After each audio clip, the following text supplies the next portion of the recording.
Assalamualaikum warahmatullahi wabarakatuh. Perkenalkan, saya Irfan Afwatan Nurfaizi, NIM 19604221054 dari Prodi PGSD Penjas A 2019. Pada kesempatan kali ini, saya akan menjelaskan tentang 1. Arti penting mempelajari psikologi pendidikan. 2. Materi perkuliahan psikologi pendidikan. 3. Inovasiku untuk perubahan pendidikan Indonesia.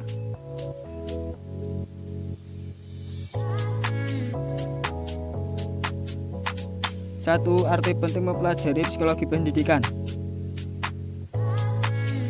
Menurut saya, mempelajari psikologi pendidikan bagi calon guru yang tak kalah penting yaitu konseling atau bimbingan. Pada psikologi pendidikan, banyak sekali dibahas tentang permasalahan yang berkaitan dengan perkembangan manusia. Sehingga seorang calon guru bukan hanya bisa mengajarkan materi pelajaran di dalam kelas, tetapi juga bisa memberikan pengarahan atau bimbingan kepada siswa yang membutuhkan terkait masalah akademik.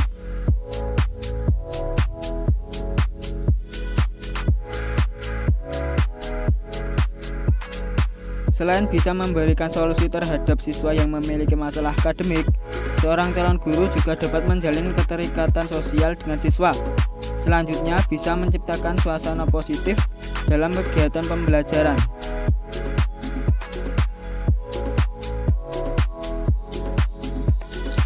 2. Materi perkuliahan psikologi pendidikan.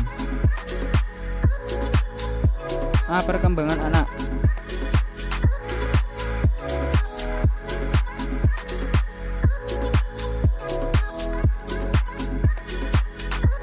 Satu. Perkembangan fisik anak usia dini.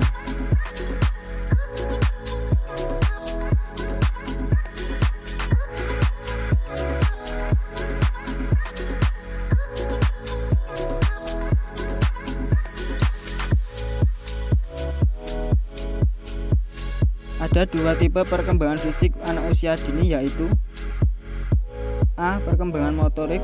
B. Pertumbuhan fisik. 2. Perkembangan kognitif anak usia dini.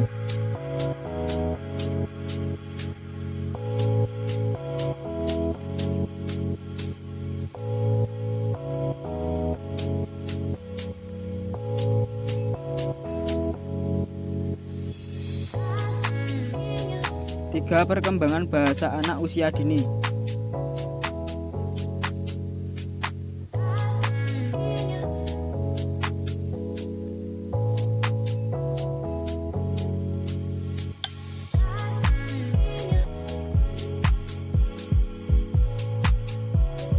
B. Perbedaan individu.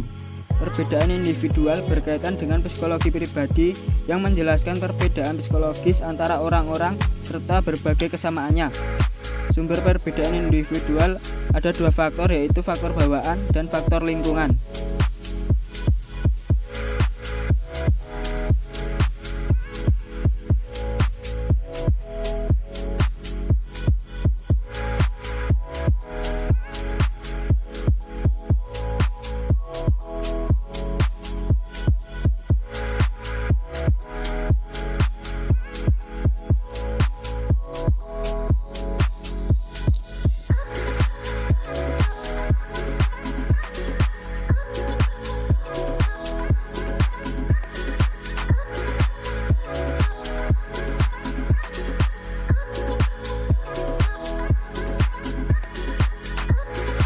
C. Perkembangan remaja.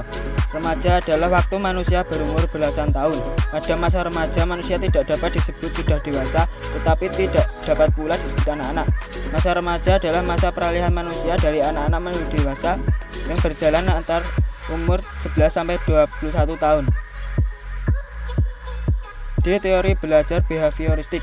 Menurut teori behavioristik, belajar adalah perubahan tingkah laku sebagai akibat adanya interaksi antara stimulus atau rangsangan dan respon atau tanggapan.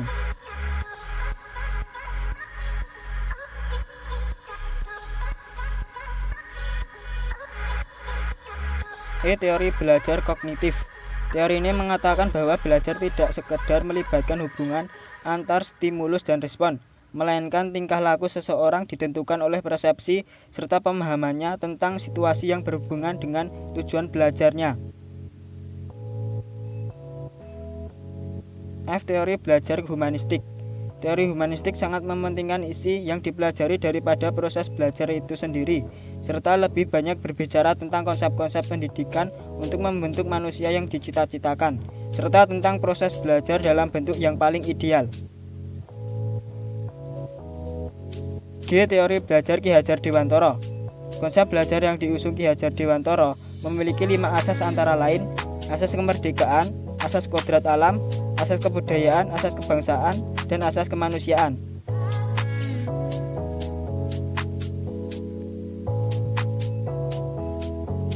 H. Lingkungan belajar. Lingkungan belajar adalah tempat berlangsungnya kegiatan belajar yang mendapatkan pengaruh dari luar terhadap keberlangsungan kegiatan tersebut.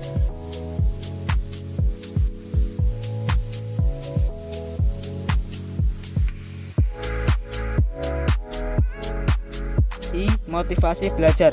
Motivasi belajar merupakan peranan yang khas adalah sebagai penumbuh gairah dalam diri setiap individu serta memunculkan perasaan penggerak semangat untuk belajar.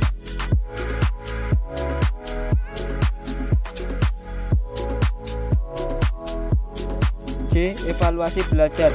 Evaluasi adalah penilaian terhadap tingkat keberhasilan siswa mencapai tujuan yang telah ditetapkan dalam sebuah program.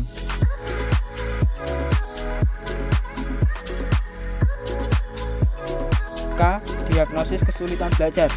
Pada umumnya, kesulitan belajar merupakan suatu kondisi tertentu yang ditandai dengan adanya hambatan-hambatan dalam kegiatan mencapai suatu tujuan, sehingga memerlukan usaha yang lebih keras untuk mengatasinya. 3. Inovasiku untuk perubahan pendidikan Indonesia. A. Metode pembelajaran peer teaching. Latar belakang metode ini agar semua siswa dapat aktif dalam proses pembelajaran serta meningkatkan kerjasama antar siswa. Inovasi ini berkaitan dengan materi diagnosis kesulitan belajar. Terkadang siswa mudah memahami materi ketika dijelaskan oleh temannya. B. Model pembelajaran berbasis proyek. Latar belakang model pembelajaran ini yaitu kreativitas siswa dan keterlibatan siswa dalam pembelajaran harus terus diasah. Selain itu, model ini juga bisa meningkatkan kerjasama antar siswa. Inovasi ini berkaitan dengan materi diagnosis kesulitan belajar. Ada beberapa siswa yang lebih menyukai kerja nyata secara mandiri.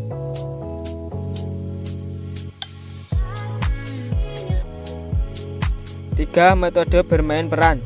Latar belakang dari metode ini yaitu agar siswa memiliki jiwa kepemimpinan dan dapat meningkatkan motivasi belajar siswa dengan pemberian penghargaan pada siswa yang mau aktif.